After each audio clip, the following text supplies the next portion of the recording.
Hi hello ನಮಸ್ಕಾರ Lakshmiram YouTube ಚಾನಲ್ಗೆ ಸ್ವಾಗತ. ಇವತ್ತಿನ ರೆಸಿಪಿ ವಿಡಿಯೋ ಏನಪ್ಪ ಅಂದರೆ ತುಂಬಾ ಸ್ಪೆಷಲ್. ನೀವು ಒಂದ್ಸಲ ತಿಂದರೆ ಈ ಥರ ಊಟನ ಪದೇ ಪದೇ ತಿನ್ನಬೇಕು ಅನ್ನುತ್ತೆ, ಅಷ್ಟು ನಾನಿಲ್ಲಿ ಹಸಿ ಟೇಸ್ಟಿಯಾಗಿರುತ್ತೆ. ಅವರೆಕಾಳನ್ನ ಸಿಂಪಲ್ಲಾಗಿ ಅರ್ಧ ಕೆಜಿ ಮಾಡ್ಕೊಳ್ಳೋಂಥ ತೊಗೊಂಡು ಸಾಂಬಾರು ಹೇಗೆ ಇಟ್ಕೊಂಡಿದ್ದೀನಿ. ಮಾಡೋದು ಅಂತ ನೀಟಾಗಿ ಎಲ್ಲ ಹೇಳ್ಕೊಡ್ತೀನಿ, ಬನ್ನಿ. ಸೋಸ್ಕೊಂಡು ವಾಶ್ ಮಾಡಿ ಇಟ್ಕೊಂಡಿದ್ದೀನಿ. ಇದಕ್ಕೆ ನಾನಿಲ್ಲಿ ಅರ್ಧ ಲೀಟ್ರ್ ನೀರನ್ನ ಹಾಕ್ಕೊಂಡು ಇದನ್ನು ಗ್ಯಾಸ್ ಆನ್ ಮಾಡಿಕೊಂಡು ಕಾಳು ಬೇಯೋ ತನಕನೂ ಕೂಡ ಚೆನ್ನಾಗಿ ಬೇಯಿಸ್ಕೋಬೇಕು. ಇದಕ್ಕೆ ಸ್ವಲ್ಪ ಅರ್ಧ ಸ್ಪೂನ್ ಉಪ್ಪು ಹಾಕ್ಕೊಂಡು ನೀಟಾಗಿ ಬೇಯಿಸ್ಕೊಳ್ಳಿ. ನಾನಿಲ್ಲಿ ಜಾಸ್ತಿ ಚಟ್ನಿಗೆ ಹಸಿಮೆಣ್ಸಿನ್ಕಾಯಿನ ತೊಗೊಂಡಿದ್ದೀನಿ.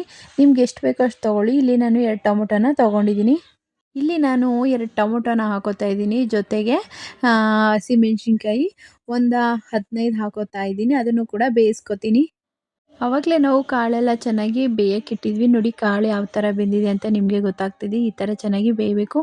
ನಾನಿಲ್ಲಿ ಸ್ವಲ್ಪ ಕಾಳನ್ನ ಸಪ್ರೇಟ್ ಮಾಡಿ ಇಟ್ಕೊಂಡಿದ್ದೀನಿ. ಯಾಕೆ ಅಂದರೆ ಇದನ್ನು ಸಪ್ರೇಟಾಗಿ ರುಬ್ಕೋಬೇಕು. ಯಾಕೆಂದರೆ ಬಿಸಿ ಇದ್ದಾಗ ಮಿಕ್ಸಿಗೆ ಹಾಕೋಕ್ಕಾಗಲ್ಲ. ಅದಕ್ಕೆ ಸ್ವಲ್ಪ ತಣ್ಣಗಾಗಲಿ ಅಂತ ಇಟ್ಕೊಂಡಿದ್ದೀನಿ. ನಾನಿಲ್ಲಿ ಸಪ್ರೇಟಾಗಿ ಚಟ್ನಿ ರುಬ್ಬಕ್ಕೆ ಅಂತ ಒಂದು ಮಿಕ್ಸಿ ಜಾರನ್ನ ತೊಗೊಂಡಿದ್ದೀನಿ. ಅದಕ್ಕೆ ಸ್ವಲ್ಪ ಕೊತ್ತಂಬರಿ ಹಾಕೋತಾ ಇದ್ದೀನಿ. 1.5 ಗೆಡ್ಡೆ ಬೆಳ್ಳುಳ್ಳಿನ ಹಾಕೋತಾ ಇದ್ದೀನಿ. ಇಲ್ಲಿ ನಾನು ಮೆಣಸಿನ್ಕಾಯಿನ ಆವಾಗಲೇ ನಾವು ಅವರೆಕಾಳು ಜೊತೆ ಬೇಯಿಸ್ಕೊಂಡಿದ್ವಲ್ಲ, ಅದನ್ನು ತೆಗೆದು ಸಪ್ರೇಟಾಗಿ ಇಟ್ಕೊಂಡು ತಣ್ಣಗಾದ್ಮೇಲೆ ಹಾಕೋತಾ ಇದ್ದೀನಿ. ಸ್ವಲ್ಪ ಒಂದು 5 ಕಾಳು ಅವರೆಕಾಳು, 4 ಕಾಳು ಮೆಣಸು, ಅರ್ಧ ಸ್ಪೂನ್ ಜೀರಿಗೆನ ಹಾಕ್ಕೊಂಡು ಸ್ವಲ್ಪ ರುಚಿಗೆ ತಕ್ಕಷ್ಟು ಉಪ್ಪು ಹಾಕಿ ಚಟ್ನಿನ ಸಾಫ್ಟಾಗಿ ರುಬ್ಕೊಂಡಾಗಿದೆ. ಇದು ಅದೇ ಮಿಕ್ಸಿ ಜಾರ್ಗೆ ಬೇಯಿಸ್ಕೊಂಡಿದ್ದಂಥ ಸ್ವಲ್ಪ ಅವರೆಕಾಳು ತೆಗೆದಿಕ್ಕಿದ್ದೆ, ಟೊಮೊಟೊನ ಇಟ್ಕೊಂಡಿದ್ದೆ, ಅದನ್ನು ಹಾಕಿ ಇದನ್ನು ಚೆನ್ನಾಗಿ ರುಬ್ಕೊಳ್ಳೋಣ. ಇದಕ್ಕೆ ನೀರು ಅವಶ್ಯಕತೆ ಇಲ್ಲ, ಯಾಕಂದರೆ ಟೊಮೊಟೊಲ್ಲ ಆಲ್ರೆಡಿ ನೀರಿದೆ. ಬೇಯಿಸ್ಕೊಂಡು ಇಟ್ಕೊಂಡಿದ್ವಲ್ಲ ಅವರೆಕಾಳು ನೀರು, ಇದಕ್ಕೆ ನಾವು ಇವಾಗ ರುಬ್ಕೊಂಡಿದ್ದೀವಲ್ಲ ಟೊಮೊಟೊ ಮತ್ತು ಅವರೆಕಾಳು, ಆ ಎರಡನ್ನೂ ಕೂಡ ಪೇಸ್ಟ್ನ ಅದರೊಳಗಡೆ ಹಾಕಿ ನೀಟಾಗಿ ಮಿಕ್ಸ್ ಮಾಡಿ, ನಮಗೆ ಎಷ್ಟು ಬೇಕು ಸ್ವಲ್ಪ ನೀರು, ತುಂಬ ಗಟ್ಟಿ ಇರಬಾರ್ದು. ಇದು ರಸಮ್ ಥರ ತೆಳ್ಳಗಿರಬೇಕು. ಸ್ವಲ್ಪ ಇದಕ್ಕೆ ಗಟ್ಟಿ ಆದರೆ ರುಬ್ಬಿರೋಂಥ ಮಸಾಲೆ ಸ್ವಲ್ಪ ನೀರನ್ನ ಹಾಕ್ಕೊಂಡು ಇದನ್ನು 1 ನಿಮಿಷ ಸ್ವಲ್ಪ ಚೆನ್ನಾಗಿ ಕುದಿ ಬರೋಕ್ಕೆ ಬಿಡಬೇಕು. ಒಂದು ಕುದಿ ಬಂದರೆ ಸಾಕು, ಸಾಂಬಾರು ರೆಡಿಯಾಗಿದೆ. ಇದೇನು ಒಗ್ಗರಣೆ ಹಾಕೋ ಅವಶ್ಯಕತೆ ಇಲ್ಲ. ಈ ಥರ ರಸಮ್ ಥರ ರೆಡಿಯಾಗುತ್ತೆ.